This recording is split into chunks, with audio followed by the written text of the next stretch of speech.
नमस्कार, आदाब। VOA India के सभी दर्शकों का एक बार फिर से स्वागत है। हमारी खास पेशकश आप देख रहे हैं, समझिए।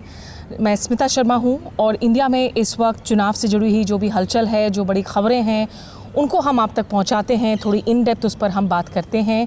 इस वक्त मैं बात करूंगी एक मुद्दे की जो अचानक से सुर्खियों में आ गया है और इस मुद्दे के आने के बाद से इसकी जो रेजोनेंस है वो सिर्फ इंडिया के अंदर की नहीं है, बल्कि इंडिया के बाहर पड़ोसी मुल्क श्रीलंका के साथ है। क्योंकि कच्चीतीवू आइलैंड का जिक्र किया गया प्रधानमंत्री नरेंद्र मोदी अपनी कैंपेन रैलीज़ के दौरान, और एक सिरे से हमने देखा कि बयान आई हैं यहाँ बीजेपी की तरफ से, जिसमें कि foreign minister doctor S Jaishankar वो पार्टी हेडक्वार्टर से भी बयान देते हैं। और इस आइलैंड को, जो कि एक 1974 अग्रीमेंट के तहत ये श्रीलंका का हिस्सा बना था, उसे वापस से इस मुद्दे को रेकअप किया जा रहा है 5 दशकों के बाद, आफ्टर ऑलमोस्ट 50 ईयर्स। इसके पीछे मंशा क्या है और इस अग्रीमेंट को लेकर क्या कोई प्रॉब्लम्स हैं जो सही में जिस पर बात होनी चाहिए? क्या ये एक ऐसा आइलैंड है जो कभी भारत वापस से ला सकता है या उसकी बात करना उचित भी है? इस पर बात करने के लिए हमारे पास जो आज हमारे साथ एक्सपर्ट हैं, भारत में जाने माने रणनीति के एक्सपर्ट, आप श्रीलंका में हमारे एम्बेसडर रह चुके हैं, स्पेशल ऑनबॉय रह चुके हैं, प्रोफेसर डॉक्टर एस.डी. मुनी, और बहुत प्रोलिफिक ऑथर हैं, कई किताबें लिखी हैं, हाल ही में इनकी नई किताब भी आई हैं। सब बहुत शुक्रिया आपका VOA इंडिया से बातचीत करने के लिए। सबसे पहले तो अगर मैं दर्शकों को समझा सकूं, क्योंकि हम जब कच्चीतीवू आइलैंड की बात करते हैं, बहुत छोटा सा ये टापू है। वैसे तो ये तमिलनाडु के, आप अगर रामेश्वरम कोस्ट से देखें तो ज़्यादा किलोमीटर दूर नहीं है, और पॉक स्ट्रेट जो कि भारत और श्रीलंका को डिवाइड करता है बे ऑफ बंगाल में, उसमें लोकेटेड है। इस आइलैंड की अहमियत के बारे में बताएं सर, सबसे पहले हमारे दर्शकों को। कुछ खास अहमियत इसकी है नहीं, अभी चुनावों में उठाया गया है तो चुनावी अहमियत है उसकी। और ये गारंटी के साथ आप मुझसे ले लीजिए कि जैसे ही चुनाव समाप्त होंगे ये इशू कहीं ना कहीं दब जाएगा, इसका कोई आधार नहीं है। इसलिए स्ट्रेटेजिक नहीं है, कोई कल्चरल लिंक्स हैं। पोर्चुगीज़ के ज़माने में उन्होंने वहाँ पर एक चर्च बनाया हुआ था, और तमिलनाडु में कोई राजा थे, राजमंद क्या नाम उनका, उनके अधीन ये टापू था। लेकिन जब श्रीलंका और भारत के बीच की नेवल लाइन डाली गई, बॉर्डर की लाइन डाली गई, मैरीटाइम बॉर्डर की लाइन डाली गई, तो उसमें लगा कि उस कच्चीतीवू उस लाइन की तरफ आता है, क्योंकि हम दोनों में पाक स्ट्रेट बहुत छोटी है जो नॉर्मली लाइन डाली गई है। और इसी वजह से मिसेस गांधी ने, किस्सा पुराना था, 1920 से चल रहा था, जो ब्रिटिश इंडिया और श्रीलंका के बीच में भी एक डिस्प्यूट बना हुआ था। लेकिन नेहरू के वक़्त में भी सामने आया, नेहरू ने उसको इग्नोर किया, और फिर मिसेस गांधी ने मान लिया कि मैरीटाइम बाउंड्री के तहत से ये उनको दे दिया जाना चाहिए, तो उन्होंने दे दिया। देखिए, अब मैं इसका एक स्ट्रेटेजिक कॉन्टेक्स्ट भी है। सवाल ये बार बार उठ रहा है कि क्यों मिसेस गांधी ने दे दिया। मिसेस गांधी ने कोई लैंड ट्रांसफ़र इस ढंग से नहीं किया है। उस वक़्त श्रीलंका के साथ हमारे बहुत अच्छे संबंध थे। आपको याद होगा कि 1971 में वहाँ जो JVP इंसर्जेंसी हुई, उसमें भारत ने जाके उस रिजीम की, मिसेस बंडारा नायके की सरकार की रक्षा की। तो कुल मिलाकर ऐसे संदर्भ में जहाँ सामरिक दृष्टिकोण से बहुत हलचल चल रही थी, भारत और श्रीलंका में बहुत अधिक दोस्तानी थी, कोऑपरेशन था, और इसीलिए आसानी से मिसेस गांधी ने ये बात मान ली। सर, इसमें 2-3 चीज़ें जो हाईलाइट की गई हैं। डॉक्टर एस जयशंकर ने जो प्रेस कॉन्फ्रेंस किया, जो पहले खुद फॉरेन सेक्रेटरी भी रह चुके हैं, और एक तो मैं ये भी जानना चाहूँगी कि जिस तरीके से एक बीजेपी हेडक्वार्टर में बैठकर एक मुद्दे को उछाला बतौर एक फॉरेन मिनिस्टर, क्या उससे आपको लगता है कि कोई मर्यादा जो है, उस कुछ लाइनें वो रिस्पेक्ट करनी चाहिए? देखिए, इसमें जयशंकर को ज़्यादा दोष ना दीजिए। जो उसका प्रधानमंत्री बोलेगा वो उसको सपोर्ट करना पड़ेगा। तो जो मुद्दा उठाया है वो प्रधानमंत्री ने उठाया है। जो मुद्दा उठाया है वो प्रधानमंत्री जिस पार्टी से एलाई करके तमिलनाडु में अपनी राजनीतिक साख बनाना चाहते हैं, उन्होंने RTI के अंतर्गत इसको उठाकर उसका जवाब निकाला, जिसको प्रधानमंत्री ने पॉलिटिकली इस्तेमाल करने की कोशिश की है। जैसे आप समझते हैं कि बीजेपी ये चुनावों की राजनीति में बहुत प्रखर है और चुनाव में जो भी उनको मुद्दा मिलेगा जिससे कि ओपोजिशन को सीधा किया जा सके वो उसका इस्तेमाल करेंगे। इसीलिए ये जयशंकर तो अब एक्सप्लेन कर रहे हैं उसको। जयशंकर को ये याद दिलाना चाहिए था कि 2015 में पार्लियामेंट में ये सवाल उठा था, क्योंकि आपको याद होगा जयललिता ने 2-4 बार ये कहा कि हम कचाथीवू को वापस लेना चाहते हैं कहीं न कहीं से। तो जब पार्लियामेंट में उठा तो फॉरेन मिनिस्ट्री ने स्पष्ट जवाब दिया था कि ये कोई मुद्दा नहीं है। तो इसलिए जो जयशंकर कर रहे हैं वो एक तरह से हास्यास्पद है, लेकिन मैं ये समझता हूँ कि जो वो कर रहे हैं वो अपने प्रधानमंत्री को मदद करने के लिए कर रहे हैं। और 2015 में जब ये जवाब दिया गया तो एक्चुअली डॉक्टर जयशंकर खुद ही फॉरेन सेक्रेटरी थे जी। और तो ये आयरॉनिकल एक तरीके से हो जाता है, जिस बात को अभी काफ़ी ऑपोजिशन पार्टीज उछाल रही हैं। थोड़ा सा यहाँ VOA इंडिया के दर्शकों को बता दूं कि इंडिया में जो पार्लियामेंट्री इलेक्शंस हो रहे हैं 19 अप्रैल से, और 19 अप्रैल को ही पहले फेज़ में ही तमिलनाडु के चुनाव हैं। वहाँ 39 सीट्स हैं पार्लियामेंट के, और साउथ इंडिया के जो 5 स्टेट्स है उसमें अभी तक बीजेपी अपना खाता नहीं खोल पाई है।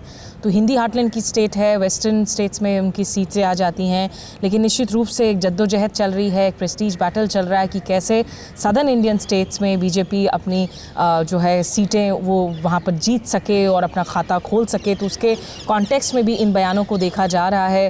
हालांकि ये पिछले साल शायद अगस्त में PM मोदी ने इस बयान को पार्लियामेंट में भी दिया था, तो शायद समा जो है थोड़ा पहले से बांधने लगे थे कि ये मुद्दा आगे इलेक्शंस में आएगा तो उस वक्त जो है उछाला जाएगा। लेकिन सर, अगर मैं इस 1974 अग्रीमेंट के बारे में आपको पूछूं, क्योंकि इसमें 2 एस्पेक्ट्स पर सवाल खड़े किए जा रहे हैं। एक ये कहा जा रहा है कि 1974 अग्रीमेंट जब हुआ उसमें फिशरमैन, विमेन, चिल्ड्रन को जो राइट्स थी कि आप यहाँ तक जा सकते हैं, और 1976 में जब फॉलो अप सब्सिक्वेंट अग्रीमेंट होता है, जब मैरीटाइम बाउंड्री को डिमार्केट किया जाता है और फिशरमैन की राइट्स ले ली जाती हैं इस आइलैंड तक जाकर, यहाँ शैलो वाटर्स है यहाँ पर, तब से लेकर अब तक वैसे कई इंसिडेंट्स हुए हैं कि इंडियन फिशरमैन इस एरिया में जाते हैं और अरेस्ट हो जाते हैं। रह रहकर हम इन मामलों को उठता हुआ देखते हैं भारत श्रीलंका के बीच में। तो सरकार की तरफ से ये पूछा जा रहा है कि क्या ये एस्पर्शन कास्ट किया जा रहा है कि बेसिकली गांधी परिवार ने ये सोचा कि this land is of no use, this land is worthless, हम दे दें। तो ये दिखाने की भी कोशिश की जा रही है कि जहाँ सॉवरेनिटी का मसला आता है वहाँ कांग्रेस जो है उस मसले को सीरियसली नहीं लेती थी लैंड और टेरिटरी को लेकर। नहीं, ये बिल्कुल गलत बात है। एक लंबी चौड़ी उसका दूसरा इतिहास है, अगर वक्त होगा तो मैं बात करूँगा। लेकिन जो मोदी जी का ये इशू उठाना है, अगर मोदी जी से पूछा जाए कि आपने बांग्लादेश को ज़्यादा टेरिटरी क्यों दी, जो आइलैंड्स का अभी एक्सचेंज हुआ था ना 2015 लैंड बाउंड्री में, तो जब बाउंड्री होती है और आपको किसी पड़ोसी के साथ सेटल करना होता है तो आपको एक मैग्नानिमिटी भी दिखानी चाहिए, एक समझौता भी करना चाहिए, और वो मोदी जी ने स्वयं भी किया है। इस सवाल को क्यों नहीं उठाते कि हमने क्यों सारा लैंड बांग्लादेश को दे दिया, जबकि पिछले 70 साल तक और किसी सरकार ने उस बात को नहीं माना। और आज क्योंकि वो बंगाल में भी अपनी राजनीतिक साख जमाना चाहते हैं, एक सवाल अगर हम ये उठाएं कि आप तीस्ता को क्यों नहीं साइन करते, क्योंकि तीस्ता को साइन करेंगे तो बंगाल में उखड़ जाएंगे बुरी तरह से। तो ये एक राजनीतिक चीज़ है, ये एक कानूनी ढंग से या सामरिक दृष्टि से कोई भी समझौता भारत ने किया हो ऐसा सवाल नहीं है। ये पॉलिटिक्स की वजह से इस क्वेश्चन को उठाया गया है। एक और बात जो मैं आपको बता दूं कि जो अभी तक भारत सरकार का रवैया रहा है इस तरह के प्रश्नों के ऊपर, बॉर्डर सेटल करने के ऊपर, जनरली ये रहा है कि हम लोग टेरिटोरियल नेशनलिज्म को यूज़ नहीं करते हैं। चीन टेरिटोरियल नेशनलिज्म को बहुत ज़बरदस्ती यूज़ करता है, और प्रेसिडेंट शी के बाद में टेरिटोरियल नेशनलिज्म एक बहुत बड़ा इशू है। इसीलिए चाहे उनका मंगोलिया से रिलेशनशिप हो, वियतनाम से रिलेशनशिप हो, चाहे सिंकियांग की बात आए, चाहे तिब्बत की बात आए, चाहे ताइवान की बात आए, वो अपने और साउथ चाइना सी में जहां उन्होंने अपनी नई टेरिटरी बना दी है। तो भारत टेरिटोरियल नेशनलिज्म में बिलीव नहीं करता है। हमने अपने पड़ोसियों के साथ समझौता और कॉम्प्रोमाइज़ करके, समझौता भी करके और अपनी अंडरस्टैंडिंग समझकर भी उनके साथ बहुत ऐसे मसले किए हुए हैं। देखिए, ये प्रश्न भी बार बार नहीं उठता है। एक वक्त था जिसमें नेहरू सीज फायर लाइन को इंटरनेशनल बाउंड्री बनाने में समर्थ थे। मिसेस गांधी ने भुट्टो के साथ, जो अब लाइन ऑफ एक्चुअल कंट्रोल हो गई है, उसके ऊपर पाकिस्तान से भी एग्रीमेंट करने में शामिल थे। और जो लाल बहादुर शास्त्री ने एग्रीमेंट किया, उन सब में ये दिखता है कि हम लोग कोई टेरिटरी पे अटके हुए नहीं थे। हम लोग एक बड़े विजन की नतीजे से या एक बड़ी सोच के नतीजे से कि हमें अपने पड़ोसियों को साथ लेकर चलना है, इस तरह के बहुत सारे एग्रीमेंट किए गए हैं। तो ये जो कच्चा थीव का इशू निकाल दिया है, वो सिर्फ इस राजनीति को गहराने के लिए किया, और ख़ास तौर से दक्षिण में, भारत के दक्षिण में जहाँ बीजेपी की पहुँच नहीं है, या बंगाल जैसे मैंने बताया वहाँ पे बीजेपी की पहुँच नहीं है, वहाँ ऐसे मुद्दे उठाने में बीजेपी झिझकिचाती नहीं है। सवाल ये है कि बीजेपी इलेक्शन जीतना चाहती है, उसके चाहे कोई सी कॉन्सिक्वेंसेस हो, वो समझते हैं उनको बाद में हम निपट लेंगे। जैसा कि मैं आपसे कह रहा हूँ कि इलेक्शन के बाद में मोदी जी ये नहीं कहेंगे कि हम कच्चा थीव को वापस लाएंगे। अब बात कर रहे हैं हम लोग पीओके को वापस लाएंगे। आज बात नहीं हुई है, ये 4 साल पहले से चल रहा है, 5 साल पहले से चल रहा है, कुछ हुआ तो नहीं उसके बारे में। कच्चा थीव का भी लेकर मतलब 10 साल से ये सरकार है, तीसरे टर्म के लिए चुनाव लड़ने जा रहे हैं, तो 10 साल में ऐसा तो एक बार भी नहीं हुआ। हम फॉरेन पॉलिसी कवर करते हैं कि इस मसले को श्रीलंका के साथ मल्टीपल लेवल ऑफ टॉक्स में उठाए गए हों। ये सवाल मैंने इनफैक्ट एमईए के स्पोक्स पर्सन से भी पूछा है हाल में कि क्या आप लोगों ने इस मसले को उठाया है 10 साल में, या खुद विदेश मंत्री ने इस मसले को उठाया है। तो उस पर एमईए जो है चुप्पी साधे हुए है, अभी कोई बयान आया नहीं है एमईए की तरफ से। नहीं, उठाया नहीं है तो बयान कहाँ से आएगा? उसको अभी 10 साल तक आपने उठाया नहीं। अब आपको इलेक्शन में ज़रूरत पड़ गई है आपकी। एक तरफ तो ये है कि बीजेपी की महत्वाकांक्षाएं बढ़ गई है, 400 सीट चाहिए, कॉन्स्टिट्यूशनल अमेंडमेंट करना है, दुनिया भर के पॉलिटिकल इश्यूज़ है। दूसरी तरफ लोग ये कह रहे हैं, डर भी लग रहा है कि शायद कहीं इस चुनाव में हम लोग बहुत अच्छी तरह से नहीं जीत सके। तो इसलिए येन केन प्रकारेण जो भी सामने इशू आ जाए जिससे कि ओपोजिशन की धुलाई हो सकती हो, वो अच्छा है। उसके क्या कॉन्सिक्वेंसेस होंगे बाद में देखेंगे। या मैं थोड़ा सा दर्शकों को ये भी बता दूं कि अभी कुछ देर पहले डॉक्टर मुनी जो बांग्लादेश के साथ ज़मीन के हेरफेर का, एक्सचेंज का जिक्र कर रहे थे। ये दरअसल लैंड बाउंड्री अग्रीमेंट हुआ था, क्योंकि काफ़ी सारे ऐसे अनसेटल्ड एरियाज़ थे, लंबे समय से चल रहे थे। उसमें भी दिलचस्प बात यह है कि दरअसल प्रधानमंत्री नरेंद्र मोदी जिन दिनों गुजरात के चीफ मिनिस्टर थे, तो सबसे ज़्यादा ऑपोजिशन यूपीए के वक्त में, जब कांग्रेस की सरकार यहाँ सेंटर में थी, तो वो गुजरात से आया करता था। नरेंद्र मोदी इस अग्रीमेंट के खिलाफ हुआ करते थे, लेकिन जब वो बाद में प्रधानमंत्री बने तो शेख हसीना के साथ अच्छे ताल्लुकात को बढ़ाते हुए इस अग्रीमेंट पर ठप्पा लगा, और इसके तहत 111 लैंड ऑनक्लेव्स बांग्लादेश को दिए गए, जबकि इंडिया को 55 इनक्लेव्स एक्सचेंज में मिले, तो 50%। तो ये बातें देखने को मिलती हैं फॉरेन पॉलिसी, इंटरनेशनल रिलेशंस में, कि आप पड़ोसियों के साथ, खास करके जिनको आप बदल नहीं सकते, जिनके साथ आपकी ज्योग्राफिक लोकेशन शेयर होती है, आप काफ़ी सावधानी बरतते हैं इन तमाम बातों में। लेकिन ऐसा डॉक्टर मुनी, आपको याद आता है कि पिछले ऐसे भारत के इलेक्शंस में, इतना लंबा हमारा दौर रहा है डेमोक्रेसी का, कि रह रहकर डोमेस्टिक रेटरिक का असर इंटरनेशनल रिलेशंस पर पड़ना, या इस तरह के फॉरेन पॉलिसी मुद्दों को डोमेस्टिक हमारे नैरेटिव, कैंपेन नैरेटिव का हिस्सा बना देना, पाकिस्तान के साथ पर तो आमतौर पर होता ही है, लेकिन दूसरे देशों के साथ में क्या इसकी एक प्रेसिडेंस रही है इंडिया में इसके पहले दूसरी पार्टियों की तरफ से? नहीं, ऐसा नहीं रहा है। पाकिस्तान के साथ भी आजकल ही कुछ ज़्यादा हो गया है। आप देखते हैं ना, हर एक छोटी जो पब्लिक मीटिंग होती है उसमें बीजेपी के लीडर जाके कहते हैं जो लोग हमसे डिसएग्री करते हैं पाकिस्तान चले जाएं, जहाँ मुसलमान की बात आती है। तो ये पहले कभी नहीं हुआ है। पहले ऐसा नहीं हुआ है, वो अभी इस इलेक्शन में ही ज़्यादा हो रहा है, और उसकी 2 वजह मैंने आपको बताई थी। या तो ये डर है कि हम जो चाहते हैं वो नहीं मिल पाएगा, और या ये है कि दक्षिण में कहीं न कहीं पार्टी की साख बनानी है। सर, आज की तारीख में क्या आपको लगता है कच्चतीवू आइलैंड का कोई स्ट्रेटेजिक सिग्निफिकेंस इस वक्त भारत के लिए है?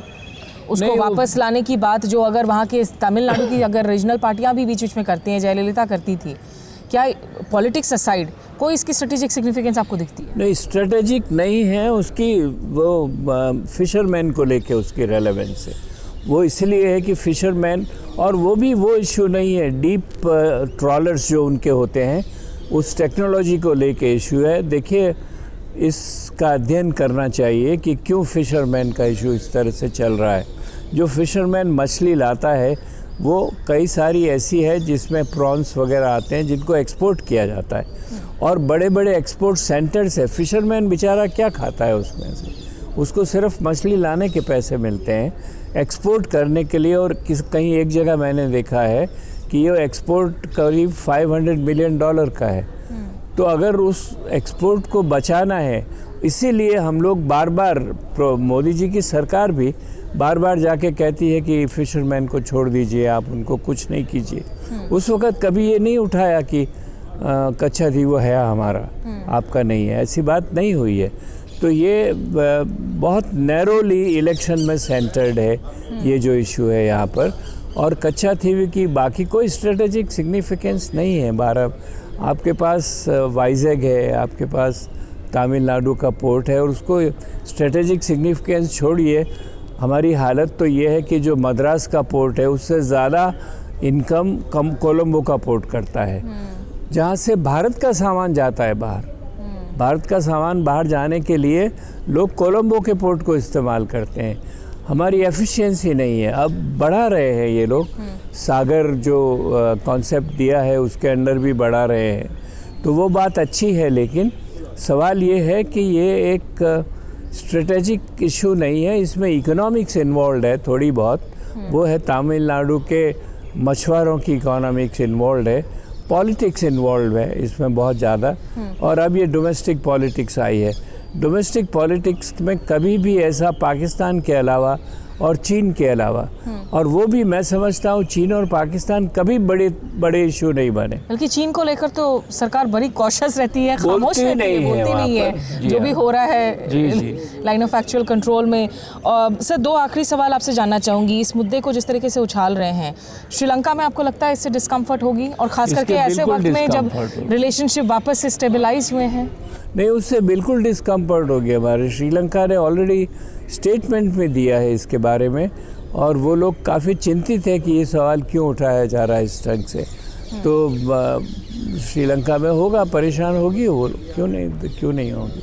और 1976 में ही मालदीव्स को भी शामिल किया गया था इस पैक्ट में, ट्राई जंक्शन को एक अलग से पैक्ट जो ट्राई जंक्शन का एरिया था। क्या इसका एक स्पिल ओवर मालदीव्स भी होगा? मालदीव्स के साथ रिश्तों में इतनी तनातनी बनी हुई है जब से प्रेसिडेंट मुर्सियो आए हैं, और जहां हम बार बार चाइना फैक्टर की बात करते हैं इंडियन ओशन में, खास करके इस पूरे जोन में, वहाँ इस तरह के जब राजनीति की जाती है तो उसको तो निश्चित रूप से उन खतरों को फिर हम और हवा दे रहे हैं ना? नहीं, हवा तो दे रहे हैं, लेकिन हमको ये भी समझना चाहिए कि भारत अकेला एक ऐसा देश है दक्षिण एशिया में अपने सब पड़ोसियों को मिलाकर जिसने BRI नहीं मानी है। और उसके अच्छे रीज़न हैं, मैं उसके खिलाफ नहीं हूँ कोई ख़ास, लेकिन सभी पड़ोसियों ने BRI को माना है, और सब के सब पड़ोसी BRI के साथ जहाँ तक हो सके अपना कोऑपरेशन करना चाहते हैं। भूटान अभी शामिल नहीं हुआ है, लेकिन कल को जब भूटान के डिप्लोमेटिक रिलेशंस चीन के साथ हो जाएंगे तो don't be surprised if Bhutan कहे कि हम भी BRI में जुड़ेंगे। अमेरिका जुड़ा हुआ है BRI में। तो एक तरह से हमें ये देखना चाहिए कि हमारी साख इतनी है कि हम कुछ करना चाहते हैं, उसमें हमारे पड़ोसी हमारे साथ नहीं है। कोई भी पड़ोसी हमारे साथ खड़ा होने को राज़ी नहीं है जहाँ तक BRI का सवाल हो, और कोई भी पड़ोसी हमारे साथ खड़ा होने को राज़ी नहीं है जहाँ तक चीन से मदद लेने का सवाल हो, चीन से व्यापार करने का सवाल हो। अभी नेपाल का उप प्रधानमंत्री अभी चीन की यात्रा करके आया है, और उन्होंने 3-4 कनेक्टिविटी के सड़क मांगे हैं जिससे कि नेपाली सीधा जा सके, तिब्बत को जा सके, शियान चेंगडू को जा सके, इस तरह की उन्होंने डिमांड करी है। तो ये पॉलिटिक्स है, उसमें भी बहुत सारी पॉलिटिक्स है। तो जो हो रहा है कच्चा थीवू को लेकर जिस ढंग से बात की जा रही है, मुझे इसमें डोमेस्टिक पॉलिटिक्स के अलावा कुछ नज़र नहीं आता है। और अगर डोमेस्टिक पॉलिटिक्स के अलावा इसमें कुछ किया गया तो वो भारत की विदेश नीति की नासमझ होगी, उसमें कोई विजडम नहीं है, उससे कोई फ़ायदा नहीं। तो सर आखिरी में बस एक बार फिर से मैं चाहूँगी आपसे पूछना कि ये जो इस पूरे मामले के ज़रिए कोशिश है कि इंदिरा गांधी के लीडरशिप पर सवाल खड़े किए जाए और उसके ज़रिए मौजूदा गांधी परिवार पर भी सवाल खड़े किए जाए, ये आपको लगता है ये परसेप्शन की एक लड़ाई लड़ने की कोशिश की जा रही है? नहीं, उससे बड़ी कोशिश ये है कि नेशनलिज्म को उठाकर तमिल्स को इमोशनली चार्ज किया जाए, मोबिलाइज किया जाए और बीजेपी के पक्ष में लाया जाए। क्योंकि वहाँ तमिलनाडु में जो बोलबाला है वो कांग्रेस का नहीं है, वो बोलबाला तमिलनाडु की सरकार का है, डीएमके का है। और जैसा आप जानते हैं कि बीजेपी ने कोशिश की अन्ना डीएम के साथ चलने की, और अभी भी उनका यही प्रयास है। तो वो इलेक्शन को डीएमके से अलग वोटों को लेने की एक कोशिश है। तो ये एक पॉलिटिकल कोशिश है। ये नेहरू बैशिंग तो बहुत पुराना चल रहा है, यहाँ तक कि उन्होंने सारा नेहरू मेमोरियल का ढांचा और प्रोफाइल भी बदल दिया है। तो कांग्रेस बैशिंग तो चलेगी। उससे ज़्यादा इस इशू को उठाने से ज़्यादा तो उनके अकाउंट्स को फ्रीज करना है। तो उसको मैं डिनाई नहीं करता हूँ, लेकिन इसका जो उद्देश्य है, जो ड्राइविंग फोर्स है इस इशू के पीछे, वो है तमिलनाडु में सीट हासिल करना। ठीक है, तो कोरी राजनीति देखने को मिल रही है, लेकिन अफसोसनाक बात है कि किस तरीके से एक पुराने मसले को उठाकर जब आप विदेश नीति के एक मसले पर अगर आप सियासत करते हैं तो इसका असर सिर्फ देश के अंदर नहीं होता, सिर्फ एक राज्य के अंदर नहीं होता, बल्कि उन पड़ोसी मुल्कों के साथ हो सकता है जिनके साथ बड़ी मुश्किलों के बाद रिश्ते जो हैं वो सुधरते हुए नज़र आ रहे हैं। श्रीलंका अपने फाइनेंशियल क्राइसिस के दौर से गुजरा है, खुद जो है completely out of the woods तो नहीं है, लेकिन स्टेबलाइज होने की कोशिशें हैं। तो इनके खतरे जो हैं फिर वो निश्चित रूप से और बढ़ जाते हैं। बहरहाल बहुत शुक्रिया आपका डॉक्टर मुनी हमारे साथ बातचीत करने के लिए, और इंडिया के सबसे फाइनेस्ट स्ट्रेटेजिक माइंड्स में से एक हैं, तो इन्होंने इस पूरे मसले को हमें समझाया। आप जुड़े रहिए हमारे साथ इस पेशकश में और अपना फीडबैक ज़रूर दीजिए फेसबुक पर, VOA इंडिया पर। नमस्कार, आदाब।